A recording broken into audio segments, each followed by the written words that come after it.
আসসালামু আলাইকুম, সবাই কেমন আছেন?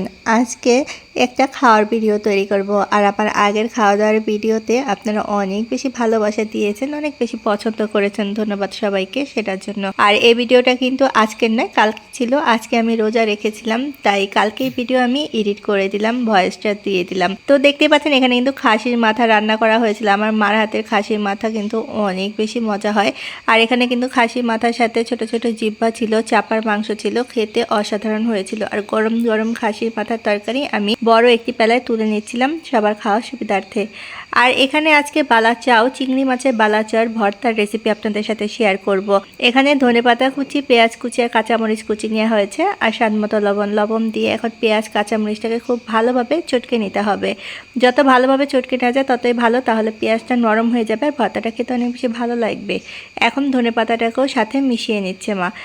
সবগুলো একসাথে ভালোভাবে মিশিয়ে নেওয়া হলে এখানে সরিষার তেল দেওয়া হচ্ছে। সরিষার তেল দেওয়ার কারণে এই ভর্তার স্বাদ বহু গুণ বেড়ে যাবে। দেখতেই পাচ্ছেন এই যে চিংড়ি মাছের বালাচা খুলে নিলাম। আর ভিতরে কিন্তু এরকমই দেওয়া থাকে, চিংড়ি মাছ ভাজা থাকে, পেঁয়াজ ভাজা থাকে, মরিচও ভাজা দেওয়া থাকে। আপনারা কিন্তু এরকম চিংড়ি মাছের বালাচাও ঘরে রেখে দিতে পারেন, যখন তখন এরকম পেঁয়াজ কাঁচামরিচ ধনেপাতা দিয়ে এরকম ভর্তা তৈরি করে নিতে পারেন। আর যদি মুখে রুচি একদমই না থাকে, এই ভর্তাটা দিয়ে গরম ভাত একবার ট্রাই করে দেখবেন, আপনার মুখের রুচি আবার ফিরে আসবে। আর এটা কিন্তু কক্সবাজার থেকে আনা হয়েছিল, আপনারা অনলাইনেও কিনতে পাবেন। সাথে কিন্তু দেখতেই পাচ্ছেন আমি গরম গরম ভাত নিয়ে নিয়েছিলাম।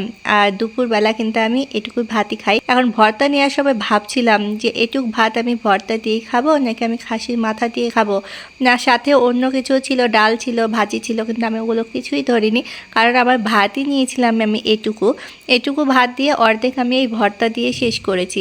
আর ভর্তাটা এত মজা হয়েছিল গরম ভাতের সাথে, দেখতেই পাচ্ছেন আমি কিন্তু একেবারে ফিনিশ করে ফেলেছিলাম। আর শেষে আমার অল্প একটু ভাত বেঁচে ছিল, সেই অল্প ভাতে আমি খাসির মাথা নিয়ে নিয়েছি। দেখতে পাচ্ছেন অল্প একটু ভাত বেঁচে আছে, এখানে আমি খাসির মাথাটা নিয়ে নিয়েছি। আর খাসির মাথা থেকে কিন্তু গরম গরম ধোঁয়া বের হচ্ছে।